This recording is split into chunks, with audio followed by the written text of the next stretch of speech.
dear students, how are you? Hope you all are fine at your home and doing studies well. Okay students, we have already done here the percentage about definition or expressing one quantity as a percent of the another quantity. अगर हमें एक quantity दी हुई है और दूसरी quantity दी हुई है तो दोनों क्वांटिटीज को हम एक के परसेंटेज के रूप में कैसे लिखेंगे ये हम कर चुके हैं. कैसे किया था हमने? जिसका परसेंट हमें दिया हुआ है और जिसका निकालना है वो किसका निकालना है उसको हम नीचे रखेंगे और जिसका हमें निकालना होता है परसेंट वो हम ऊपर रखेंगे और हम उसको 100 से मल्टीप्लाई कर देते हैं. इस तरीके से हमारे पास परसेंट निकल करके आ जाता है. बट आज की क्लास में हम कुछ इसी तरीके से सीखेंगे बट थोड़ा सा डिफरेंट क्वेश्चन होगा कि जितना आपको परसेंट दिया हुआ है वो कुछ लेस देन होगा, मोर देन होगा, इंक्रीजिंग होगा, डिक्रीजिंग होगा. कुछ नहीं, जैसा आपको मीनिंग दिखाई दे रहा है. मोर देन में क्या करना है? आपको एडिशन करना है. लेस देन में आपको सब्ट्रैक्ट करना है. इंक्रीजिंग में आपको इंक्रीज करना है, मीन्स कुछ प्लस करना है. डिक्रीजिंग में आपको कुछ माइनस करना है, इट मीन्स कुछ लेस करना है, दैट्स अ नेगेटिव. एंड इस तरीके से कुछ भी क्वेश्चन जैसे डिस्काउंट हुआ, डिस्काउंट में भी आपको क्या करना पड़ेगा? नेगेटिव में आंसर देना पड़ेगा. तो देखिए कैसे करेंगे क्वेश्चंस को solve. There is a question number 1 and worksheet 2. So let's see. There is question number 1 part A. देखिए पार्ट ए में क्या दिया हुआ है, यहां आपको दिखाई दे रहा है. क्वेश्चन दिया हुआ है find the amount 6% more than 120 rupees. 120 rupees से 6% मोर आपको बताना है. इट मीन्स 6% ऑफ 120 निकालना पड़ेगा. पहले जो 120 रुपीज है आपके पास, सपोज करिए आपके पास टोटल कितने रुपीज हैं? 120.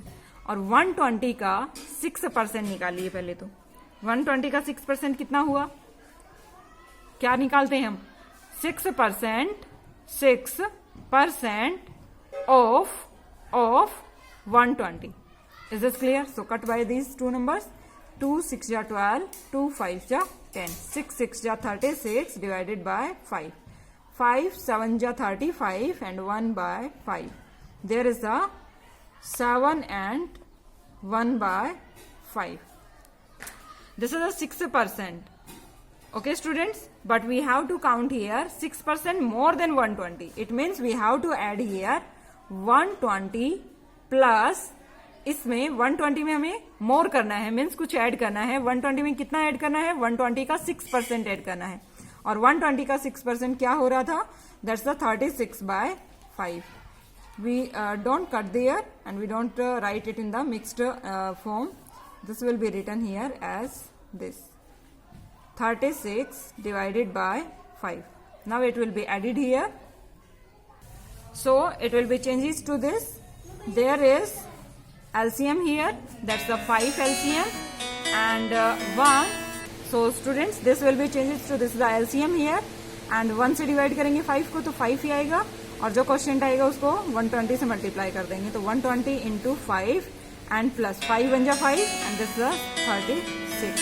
It will be, so students, it will be changes to 125 into 5, that's the 600 and plus 36 divided by 5. It will be changes to 636 divided by 5. Okay students, and its answer is 5 1 ja 5, 5 2 ja 10 and 5 7 ja 35 and plus 5 2 ja 10.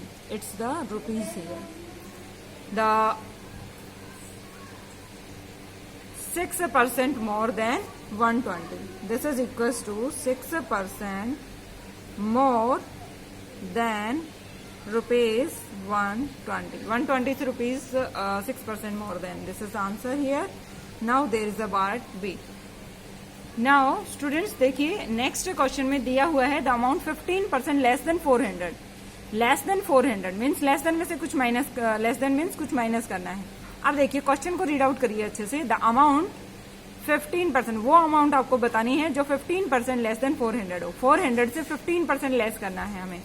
It means पहले हमें 400 का 15% निकालना पड़ेगा और फिर उसे minus करना पड़ेगा. तो 400 का 15% देखिए कितना हो जाएगा.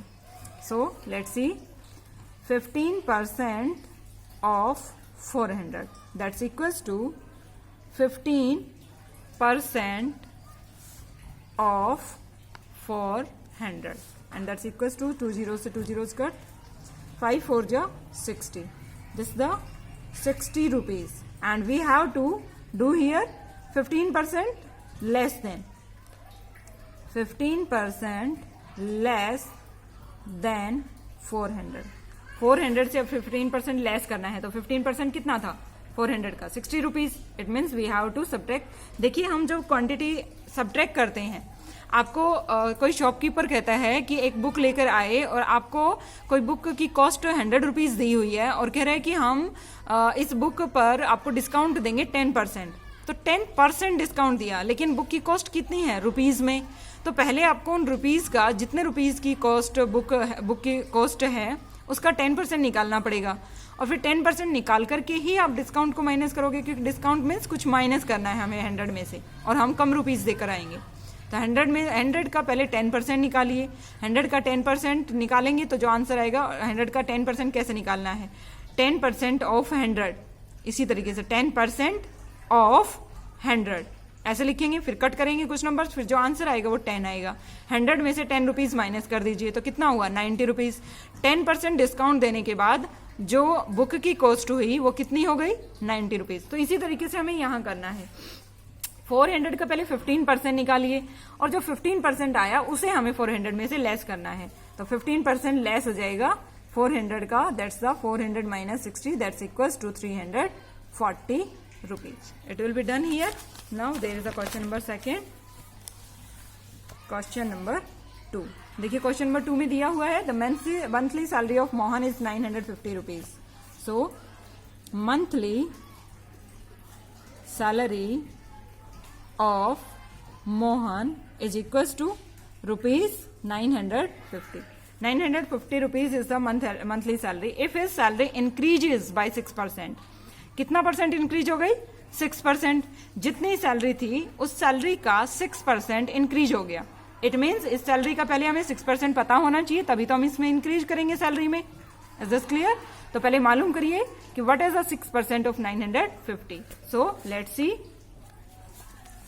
6% of 950 rupees and that's equals to 6%.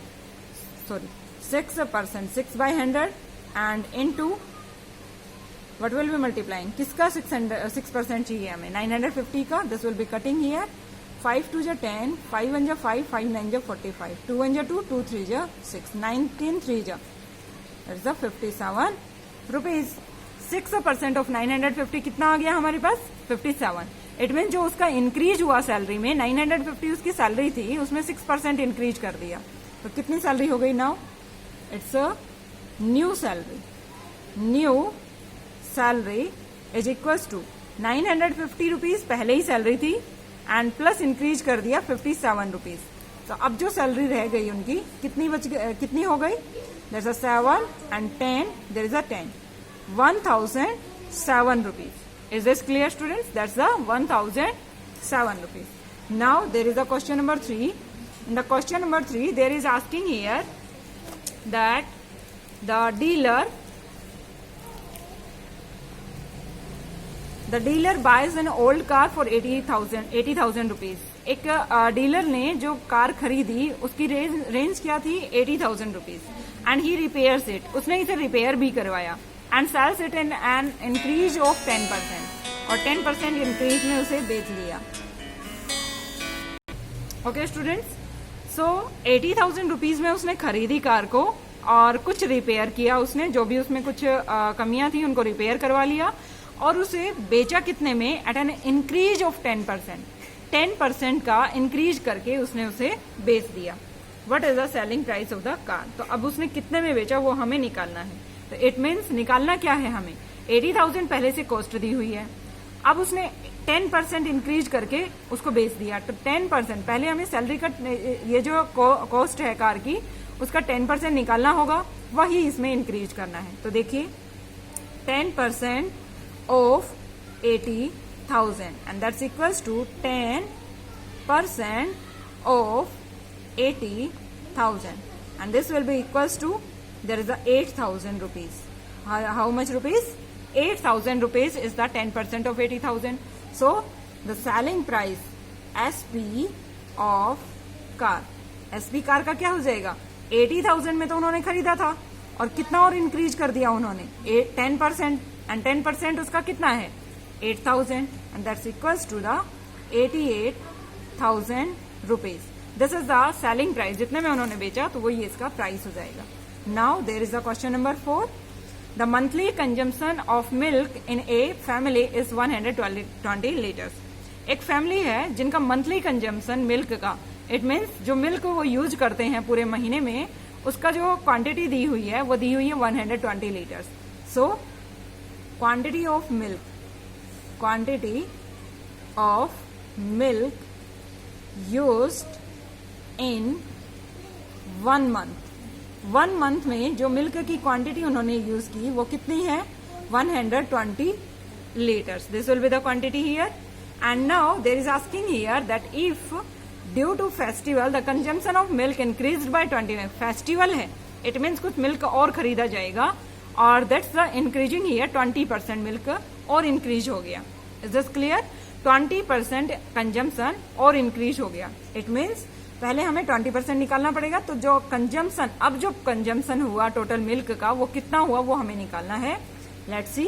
तो first we have to find here 20% of 120 litres. So there is 20%. 20% is this into 120. 120 का 20% देखिए ये हो जाएगा 24 litre. Is this clear students? This is the 20 litre. 120 का 20% 24 लीटर. इट मीन्स अब जो consumption हुआ वो कितना होगा? 120 तो पहले से हो रहा था, लेकिन फेस्टिवल की वजह से कितना और हो गया? 24 लीटर्स और कंजम्पशन हो गया. So present consumption of milk is equals to what's? 120 plus 24, and that's equals to 2441 liter. Is this clear, students? This will be the 144 liter consumption, present consumption of milk. Now there is the last question, and that's the question number 5. So let's see there. Now there is a question here that the cost of sari is 500 rupees. Sari की cost कितनी है? 500 rupees. So cost of sari is equals to 500 rupees. Now if the shopkeeper allows a discount of 20%, उन्होंने discount किया उस साड़ी की cost के ऊपर, कितना परसेंट डिस्काउंट किया? 20% डिस्काउंट. लेकिन आपको नहीं पता है 20% कितना होता है, क्योंकि आप 500 में से 20 माइनस नहीं कर सकते, क्योंकि ये 20% है, रुपीज नहीं है. तो रुपीज पहले आपको निकालना होगा. 500 का 20% कितना होता है, वही रुपीज आपको माइनस करने हैं. तो पहले हमें 20% चाहिए होगा. That's the 20% of 500. पहले 500 का 20% निकालिए. 20% कैसे लिखा जाता है? 20 divided by 100 of into 500. There is 500. 500 का आपको परसेंट निकालना है. There is 1 0 cut to each other, and there is 5 to the 10. There is 100 rupees. देखिए 500 का 20% कितना हो गया? 100 rupees. So it will be added to this. What is the cost of the sari after discount? So discount is equals to 100 rupees, and cost of sari after discount. After discount, what will be the cost of the sari? That's equals to 500 minus 100, and that's equals to 400 rupees. It will be done here. Okay students, this will be the cost of the sari after discount. Discount means कुछ कम करके rupees उन्हें देने पड़ेंगे. आप 500 rupees उन्होंने cost मांगी है, but बाद में वो कह रहे हैं कि हम आपको 20% डिस्काउंट दे सकते हैं. तो 20% पहले आपको पता होना चाहिए कि 20% 500 का कितना होगा, उतना ही आप डिस्काउंट करेंगे. हो सकता है शॉपकीपर आपको गलत पैसे दे सकता है अगर आपको इस चीज की नॉलेज नहीं है. डिस्काउंट का मीनिंग आपको पता होना चाहिए, परसेंट का मीनिंग आपको पता होना चाहिए. Then you can find the discount percent. So discount निकाला हमने, और डिस्काउंट के बाद हमने माइनस किया, तो सारी की कॉस्ट, हमारी न्यू जो सारी की कॉस्ट आई वो न्यू कॉस्ट कितनी हो जाएगी? 400 रुपीज. अब हमें जो शॉपकीपर को सारी के लिए देने हैं वो कितना देना पड़ेगा? That's the 400 rupees. Okay students, this exercise is completed here. This is the worksheet 2, and in the next worksheet, in the next class, we will do the profit and loss questions, and these are the profit and loss. This is the worksheet 3. Okay students, so profit and loss हम 5th class में भी कर चुके हैं. आप एक बार उनको revise करोगे इस वर्कशीट को करने से पहले, ताकि आपको कोई भी प्रॉब्लम नहीं हो इन क्वेश्चंस को समझने के लिए. Okay students, bye students, have a nice day. Thank you.